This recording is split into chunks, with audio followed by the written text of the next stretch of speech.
Hi, welcome to another Canto Roboflow training movie. In this training movie, I will show you how to read an XML file. Imagine that you have files being delivered, and in this case, they are just put in a folder, and the file, the image, needs to stay in that folder. But you want to synchronize, catalog that to your Cumulus catalog. This is a typical example of a watch folder. But imagine that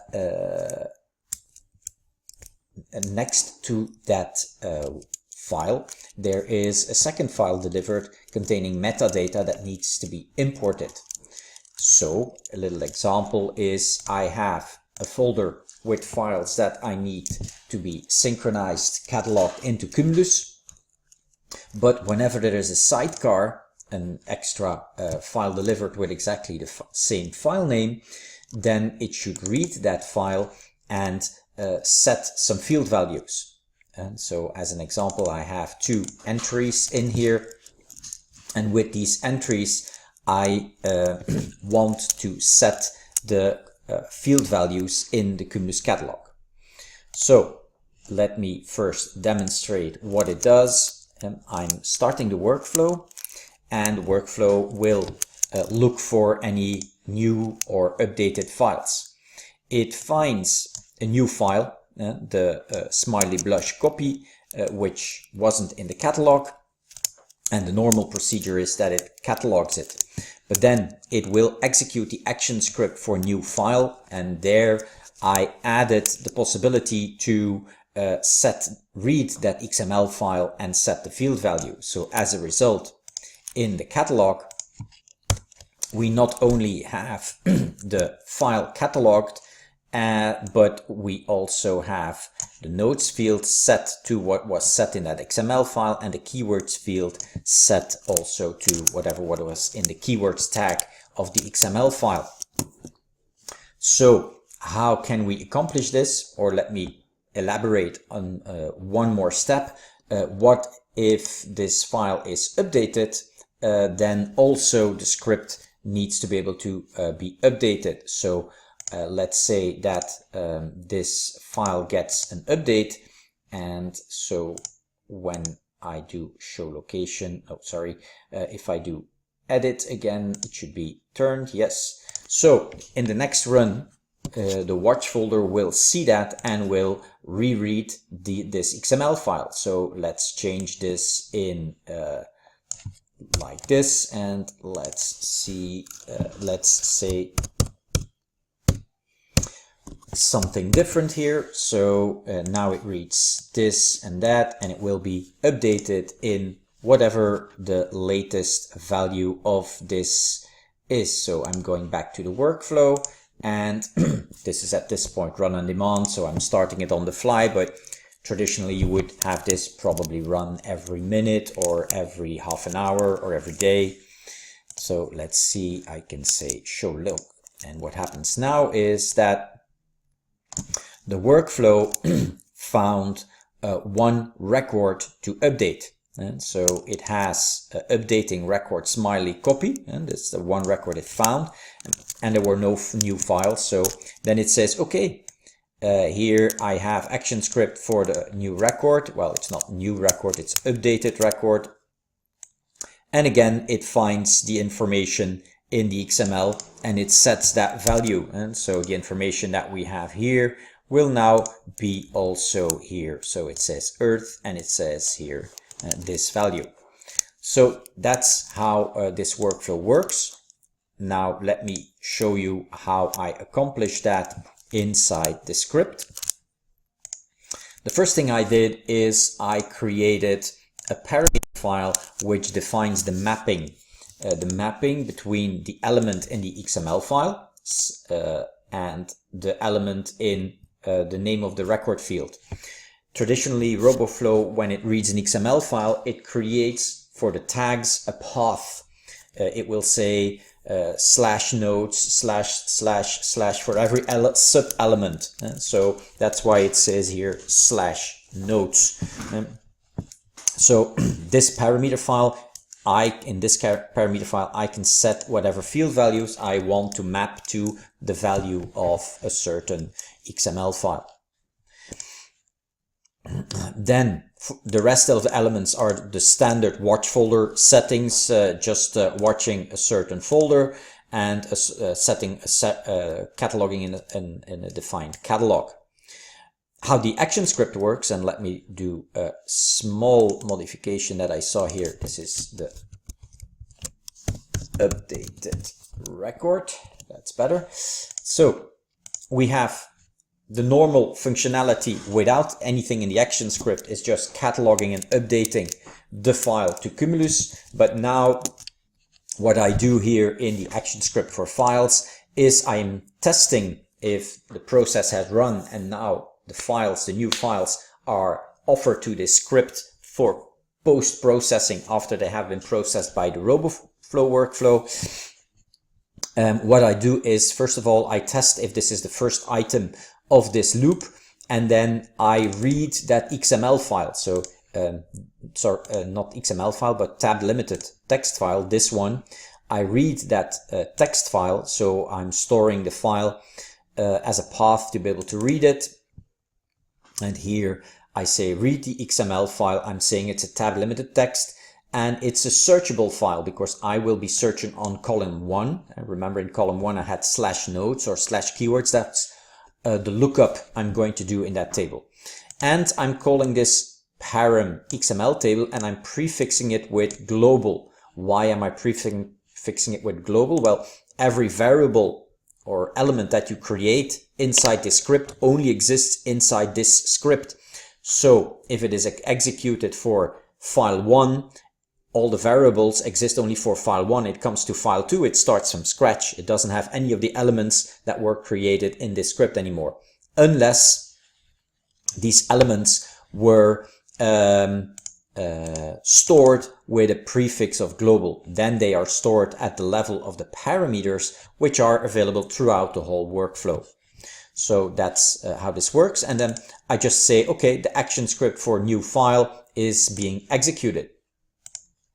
What I'm doing is I'm storing the name of the current file because I want to look for that file name with an extension of XML. So I'm storing here the file name, and then I'm storing folder path of that file name, and then I'm going to look for, and I'm saying store path as file for that path with that file name and adding .xml. And so then I'm testing if this file exists, and if this file exists, then I know that I have to process it. So I have to read, it's an XML file. So I'm saying store this XML file as an XML table. Internally, it's called a hash table. And then what I need to do is, because an XML table can have several levels, be several levels deep, I flatten it. And it's that flattening that creates that slash tag path. So remember I told you this is actually now internally becomes, instead of nodes, it has a key which you can talk to, being /nodes. And if there was a subnode, it would be /nodes, nodes/subnodes, or whatever, if it's nested. So that way you can get to these XML elements. And then I'm saying, okay, now I have a table, rows, columns, that is actually having the key /nodes plus the value. So I'm saying, okay, let's process the rows of that particular table. Just for logging information, I say, okay, we're looking for this. So I'm going to look for this key. And notice that XML row, normally when I'm processing the row, I might not be interested in the key it was stored under, but in this case I am. So I can access that XML row element in a tag with XML row key. And so that's a hidden feature kind of. storing that key. And then I have the XML row. The row, if it is a text variable, is it just plain text? Is it stored as plain text? If the row contains several columns, it will be stored as a string array. So you can talk to it by adding square bracket and then the number of the column you want to talk to. So column 1 would be a 1, etc. And then close it with another square bracket. And so if it's, but in this case it's single value, so there's no need. And so I would do this in case of a real tab limited text row. You will see that. So then the next thing I'm doing is I'm going to do a lookup in my parameter table, because I need to find which field I need to set this. So I need to access this file. We prepared this file here, so it is in memory as a table. So I'm going to talk to this global table here, and I'm going to make it a bit better, bigger. So I'm going to talk to, oh, and I'm in the wrong section. I'm going to talk to that particular table. I'm going to say in the flex XML, I'm doing all the rows, and then in that other table, I'm doing a lookup. And so I'm using that row key, XML row key value, /nodes, /keywords, whatever, to look into that global table. I'm saying it's an unsorted searchable table. Important, don't make it a sortable table, because you cannot search in a sortable table. So here, param row found. So if it finds a row, then again I'm adding to the logging row found, and it just gives the information that for this key I found that Cumulus field. So now you can see what I was talking about, is that if it's a real tab limited text, the rows is an array of strings which you can talk to like this. And so we called param row found, and we call that here param row found. That's the name of the internal variable, the output variable, and here that's how I address it. And finally, I just do a set record field value. The hot record is the current record of this current file being processed. So that's how I can address it. And then I'm saying, okay, give me element 2, which is the field in my parameter table, and give me the value of my XML element. And then that's the value I need to set. So a very straightforward script, but some little things that you need to know. And so this helps you understand how to read an XML file. Additionally, if I want also updating when the record is being updated, imagine that the file changes, like I just rotated the image, the file changes. So Roboflow detects that in the Watchfolder workflow and says, okay, I need to update the record. Once a file has been updated, identified as updated, it will also execute this action script for records, which does exactly the same thing, but one extra instruction here. And the one extra instruction here is that it stores, because here when it starts this part, it doesn't have the hot file. It doesn't have the file of the record. It's processing records. So that's why in this case, before starting, I'm storing the file of the record. In memory as a hot file object, so that every instruction later on again can say, okay, give me, oh sorry, it's below here, give me from the hot file the file name, give me the file path, etc, etc.